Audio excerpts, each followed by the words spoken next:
of chess. I'm kind of addicted to chess right now. So. Oh wow. Well, we should play some chess sometime. All right, man. It's at your own risk. Yeah. Put $10 online. No, I'm just kidding. Sure. Yeah. We need the money. Yeah. I'll gamble. Yeah.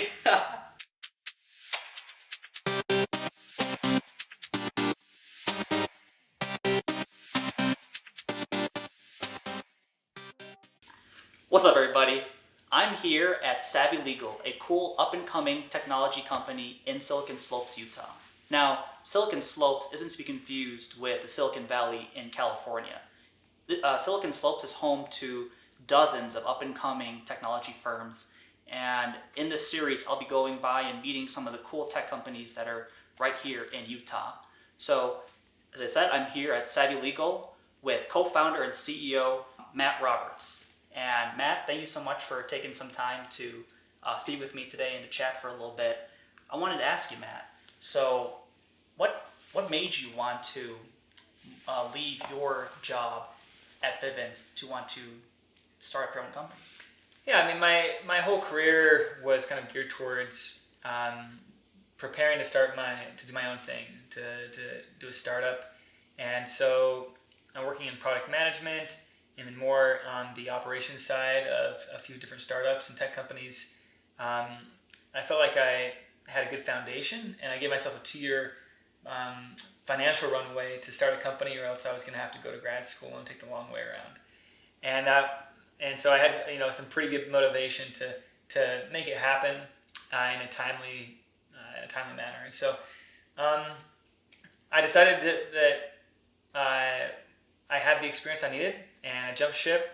And the first year was kind of rough. I had a few failed attempts and a few tough experiences, but learned from it, and ultimately came upon the opportunity for Savvi and took it, and here we are. Gotcha. So now, what is Savvi, and why should companies look to partner with you guys? So Savvi is a legal platform for the startup ecosystem, and so we specifically target startup founders, startup attorneys, and startup investors. And the idea is that those three groups have really important touch points, and they need to be able to collaborate. And Savvi provides workflows that address the critical legal needs of startups and those stakeholders. Gotcha. Now, what is the vision for Savvi, and where do you see the company in 5 years? So the big vision is for Savvi to become the legal operating system for high growth companies. And you look at pretty much every function of the business, and you've got a system that holds the data, that helps streamline process, and that just doesn't exist for the legal function. And we see a huge opportunity to provide, to reduce legal fees, to help streamline legal process, and also to actually provide insights for the company based on their legal data. There's a lot of actually really important information that we capture and that we collect for companies, for the founders, for the attorneys, and the investors as well. Gotcha. It's kind of like a one-stop shop, in essence. Yep. Cool. Now, what are some of the greatest things you've learned since starting up Savvi? Man, it's hard to know where to start because I've learned a lot of lessons the hard way. But I'd say the two big ones are really know why you're doing it, because it's such a difficult path and there's so many obstacles you face. And if you don't have a really strong why and compass, then I don't think I ever would have been able to get through the first couple of years. It was very challenging. And so that's a big lesson learned of really appreciating the why behind my entrepreneurial efforts. And the other is just the importance of not just good ideas and good strategies, but just working, and executing. And that's one of the things that I've learned as an entrepreneur is that you can't do this without getting your hands dirty. You've got to be willing to wade into the ugliest parts of the business and just make it happen. Gotcha. So speaking of those difficulties, what was the hardest part about starting up Savvi, and what are some of the problems that you may face today? I always joke about the idea of the audacity that it takes to try to start a software company as someone that isn't that doesn't know how to actually develop and actually code. And most of your really successful startup companies, at least coming out of Silicon Valley, are initiated by software engineers, or at least people that have that as a background. But what I've found is, as long as you can effectively recruit and build a really strong technical team around you, then it's possible to do. But that's been one of the hardest challenges. I'm really appreciative of our full-time developers that have taken a chance on Savvi, and the first 2 years were really hard trying to lock that down. Gotcha.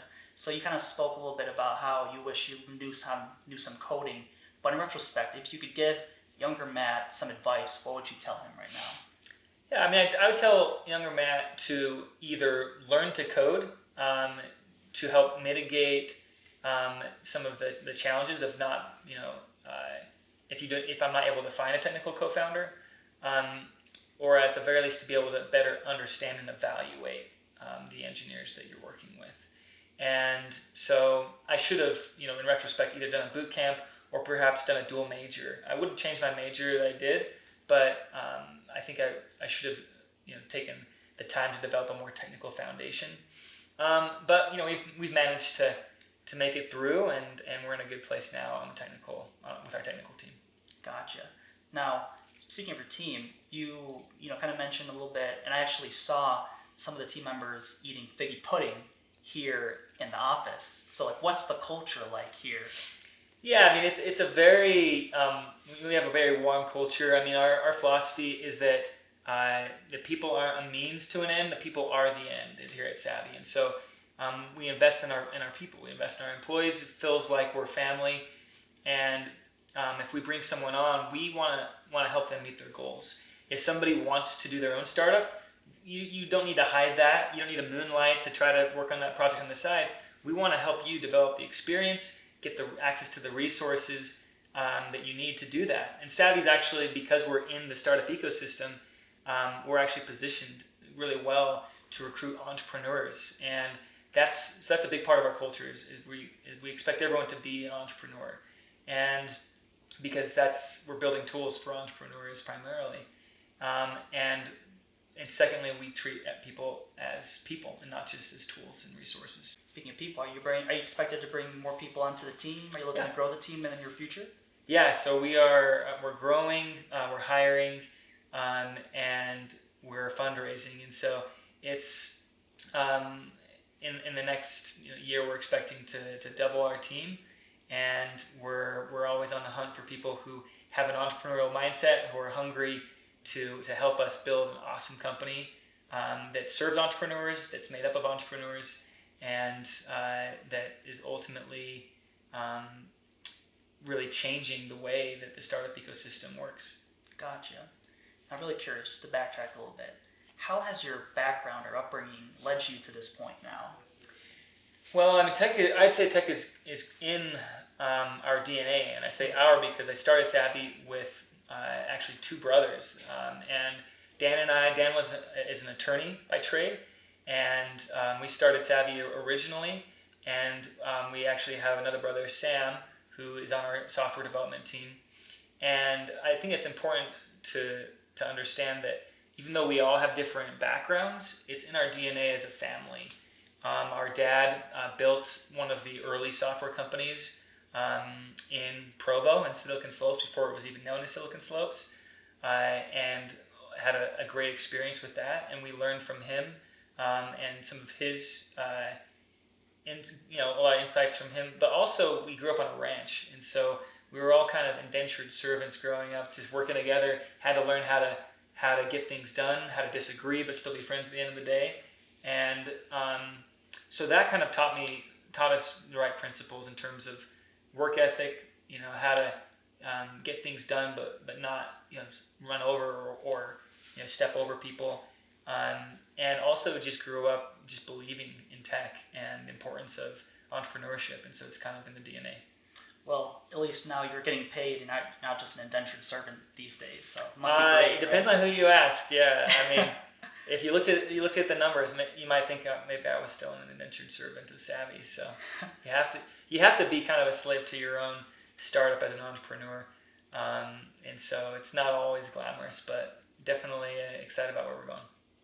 That's awesome. They always say, right, like you leave your 40-hour job to work 80 hours a week or more even, just so you can work 40 hours a week down the road. Yeah, I mean, it's one of those things where a lot of people think that entrepreneurship's really attractive and sexy, and it's like, oh, I'm going to be the boss, and I'm going to have this big financial, big exit. And I always tell people, there are a lot, more surefire ways to money, and there are a lot other paths that are going to be more glamorous and fun, if you will. But to me, there's nothing more fulfilling. I wouldn't have it any other way. I mean, I've grown a lot, and for me, knowing that that the financial outcomes are getting better and better is great. But that's not why I'm in it. I'm in it because I'm passionate about growing a business and doing it the right way and solving some really important problems in the startup space. Gotcha. And I'm pretty sure a lot of startups have a lot of problems, especially with legal fees, and it's really interesting what you guys are doing. But since you are the boss and the CEO, do you boss your brothers around? I mean, it's a pretty flat structure, yeah. So I don't consider myself the boss of either of those guys. We all just have different responsibilities, if you will. Mm-hmm. And so yeah, pretty distinct teams. And I'm fortunate enough to work with a team of people that have empowered me to make some important decisions for the company. And I try to do my best. That's awesome. Now, just a few fun questions now. What do you like to do outside the office? So, well, first of all, our offices are at the startup building in Provo, which is a cool space for startups. And I actually live here in an apartment at the startup building. And so I don't really, sometimes I don't leave the office very often. But I try to get out there, especially on the weekends. And my family has a ranch still, and so I love going out there and working with my horses. And in the summertime, do a lot of river rafting. But throughout the year, I'll do rock climbing, soccer, and I also play a lot of chess. I'm kind of addicted to chess right now. So. Oh wow! Well, we should play some chess sometime. All right, man. It's at your own risk. Yeah. Put $10 online. I'm just sure. Yeah. We need the money. Yeah, I'll gamble. Yeah. So in closing, what piece of advice do you have for future founders or people looking to start their own companies? I think I already talked about this a little bit, but just making sure you understand why you're doing it and coming in eyes wide open, that it's not going to be just this easy path where everything's just going to kind of unfold. You have to kind of break the door down, and if you don't really know why you're doing it, and if you don't have the right why, it's going to be difficult to push through. So if you're doing it just for the financial outcomes, or just to be kind of cool, or to say you're an entrepreneur, that's just not going to cut it. You've got to have some deeper reasons for doing it, and deeper. I say deeper issues because you do gotta have to be crazy to be an entrepreneur a little bit. But yeah, I would just say make sure that you know why you're doing it and that those reasons are strong enough to carry you through the hard times. Gotcha. Well, anyways, thank you so much for taking the time to speak with me today. It was great learning more about your background and learning more about Savvi Legal as well. Thank you, Spencer. I appreciate you doing this, man. Thanks again, guys, and hope to tune in next week for another video here in Silicon Slopes.